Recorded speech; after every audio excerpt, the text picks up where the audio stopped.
السلام عليكم. اليوم راح نسوي لكم نوع من انواع الحلويات العراقية المشهورة اللي هي الزلابية او بعض الدول يسموها المشبك. المقادير هي عندنا طحين. هنا أنا كوب طحين انا مستعملة، كوب نشا، النشا بقد الطحين، كوب طحين، كوب نشا، خاشوقة خميرة صغيرة، خاشوقة كوب، وعندنا خاشوقة شكر كبيرة يعني ملعقة طعام، رشة ملح، وعندنا هنا مي دافي، ضروري ان يكون دافي على مود الخميرة حتى تشتغل تتفاعل بشكل جيد. راح ناخذ تقريبا كوب وربع، بس انتي حسب الطحين اللي عندك. شقد ما تشوفين شو وقت ما تشوفين الخليط صار عندك خليط متماسك، وهسه شوفين شلون متجانس، يعني قريب مثل شلون عجينة الكيك بالضبط، مثل عجينة الكيك. يصير هسه شوفي ارويتشا شلون يكون بيها مستوى.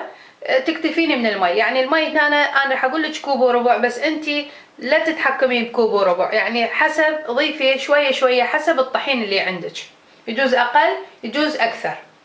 هسه راح نشوف طريقه العمل. هسه راح نبدي طريقه العمل. بسم الله. راح نخلي اول مره المواد الجافه اللي هي الطحين، وعندنا هنا النشا، قلنا مقدار النشا بقد مقدار الطحين، تاخذي كله لانه تشوفين النشا يلزق بالكوب او بالكاسه اللي تخلين بيها، فكله تنزليه فوق الطحين.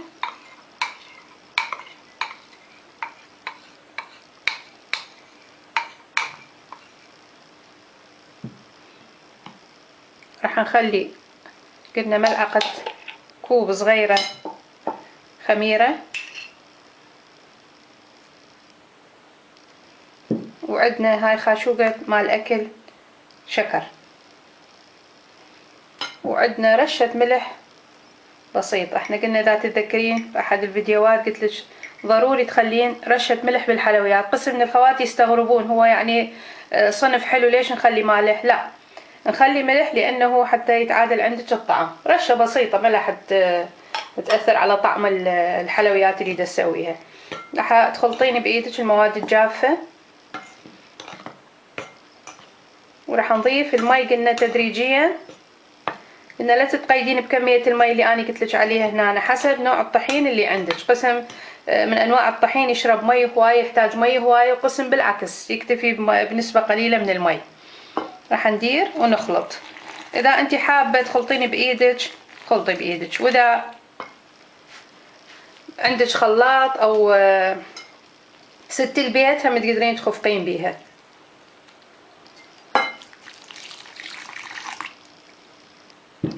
لا تخلين كمية المي مرة واحدة، اخلطي وشوفي.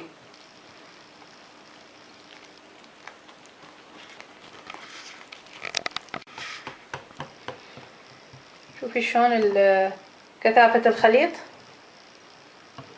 صار عندك خليط ناعم مثل ما قلنا. تقدرين يا اما بايدك او شوفي شوي بيه لزوجة،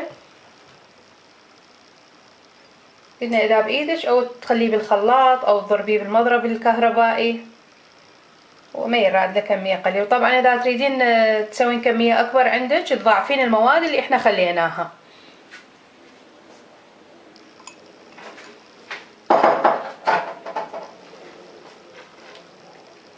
خلينا قلنا كوب وربع مي، انت حسب الطحين. قلنا لا تذبيه مره واحده للمي، تخلين وتخلطين على كيفك، تشوفين ايش قد الى ان يوصل الى هذا القوام اللي شوفتلك اياه.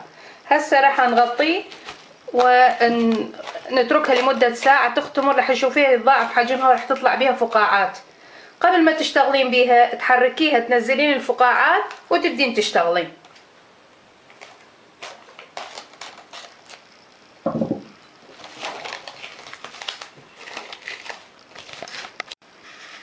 هسه شوفي العجينة، عجينة الزلابية شلون اختمرت.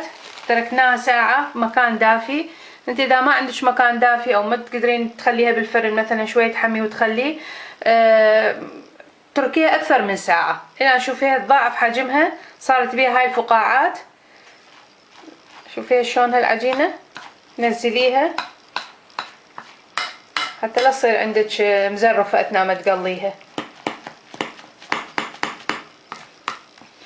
وتديريها فد شي عندك، فد قنينة، فد شي هيجي تكون يعني تقدرين تشوفيه قابلة لأن يعني تضغطيها ويكون شوفي فوهتها بهالحجم هذا حتى تطلع من عندها الزلابية. اي شي عندك مال كاتشب، مال فصاص، اي شي عندك موجود تقدرين تحتفظين بها، تغسليها وتضميها لهالاستعمال هذا. انا غسلتها عملية لانه هاي يحتاجها، فراح استعملها اليوم بالزلابية. وهاي الزلابية هسه نقليها. ساشوفك شلون لازم الدهن تنتبهين عليه ما يكون كلش حار ولا بارد، حرارته وسط.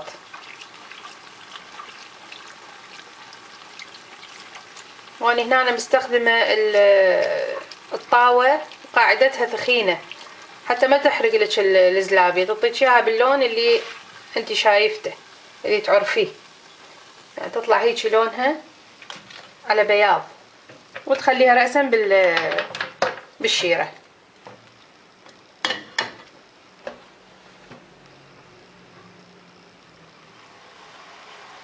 ترسمين هيك دوائر وبعدين توصليها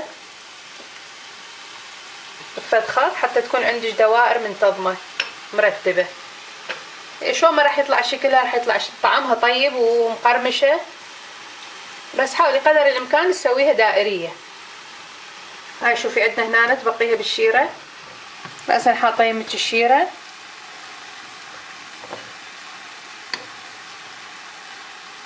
خليها شوية بالشيرة تتشرب وتنقليها على ماعون، طلعيها من الشيرة ومو تخليها وتعوفيها. هاي لا، الرادلها لازم تنتبهين عليها من تقليها. شوفي بهالصورة هاي تطلع عندك هاي الزلابية. ولا تحاولين تمليها للطاوة هواية، سوي لو وحدة او اثنين حسب حجم طاوتك. يعني شوفي هسه طاوتي كبيرة 28 قياسة، بس مع هذا حتى خليها تاخذ راحتها، ما تستعجلين عليها ان تقليها بصورة سريعة حتى تبقى عندك مقرمشة حتى بعد ان تخليها بالشيرة. ترفعيها من الزيت، تنشفيها وتخليها بالشيرة. سوي بعد قدامك وحدة لخ، والحجم بكيفك انت، تسويها كبار تسويها صغار.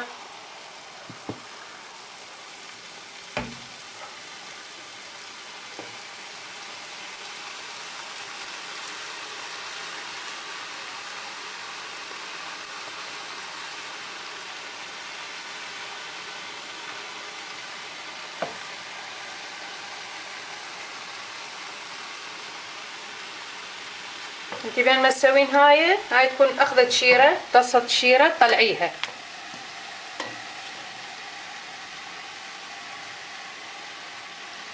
واستخدمي الخاشوقة او السباتيولا اللي تخليه تقلين بيه، مو نفسه اللي تخليه بالشيرة، لان اذا الشيرة صارت بالزيت تسويلك مشكلة، تحترق وتسوي لك مشاكل.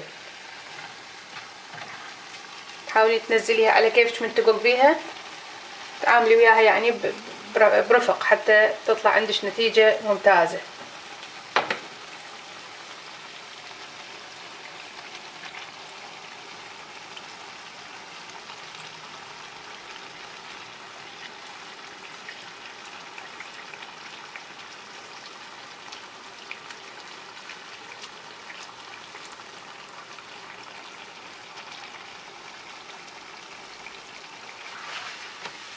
ما تاخذ هواية هي بالزيت، وندبيها بالشيرة.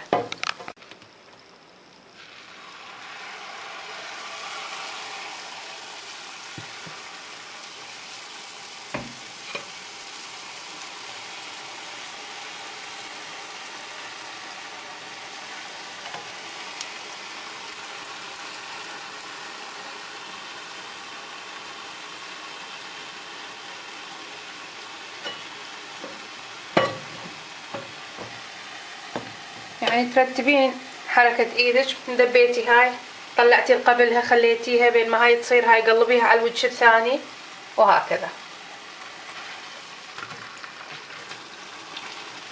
وقريب ما تطلعين هاي تشيلين هاي تخليها بالماعون.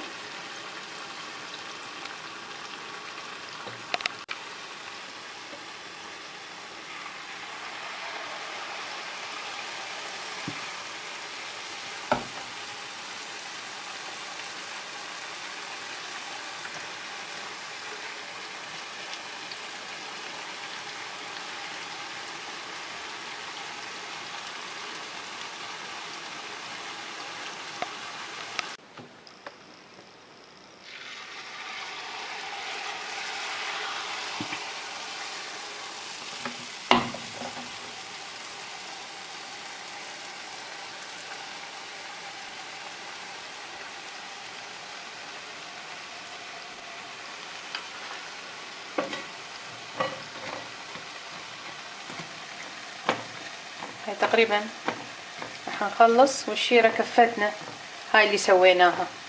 يعني تقدرين تقولين هاي الكمية اللي سويناها تقريبا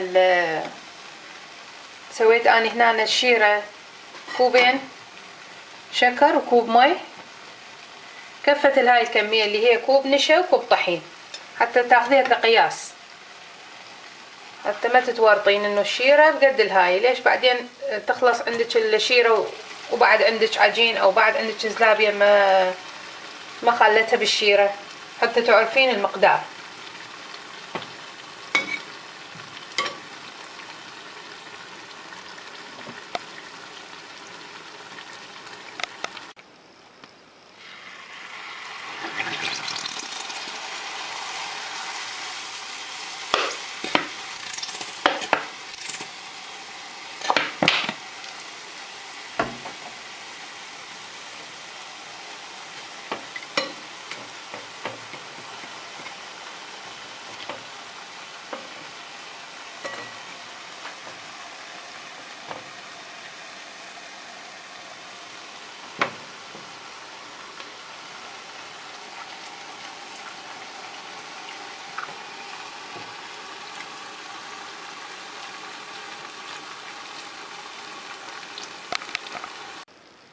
وهاي زلابيتنا الشفافة، شوفوها شلون ذهبية اللون، حلوة رائعة. واذا حابين تلونون الزلابية همينة ورا ما تقلوها وتكملون، تخلون قسم من الشيرة تخلوه على صفحة وتلونون، تخلون بيه فد قطرتين 3 من الالوان الغذائية الصحية، تلونون الشيرة وتطمسون جزء من الزلابياية، او كليتها تحبون تلونوها بالاحمر او بالبرتقالي حتى تكون شوية مشوقة للاطفال، او تحبون هيك تخلوها بلونها هذا الطبيعي. وان شاء الله تعجبك الطريقة، شفتيها سهلة ما اخذت من عندك وقت هواية، وطريقة التقلاه مالتها كلش سهلة وحلوة. ان شاء الله تعجبك وتجربيها وتاكليها بالصحة والعافية انتي وعائلتك.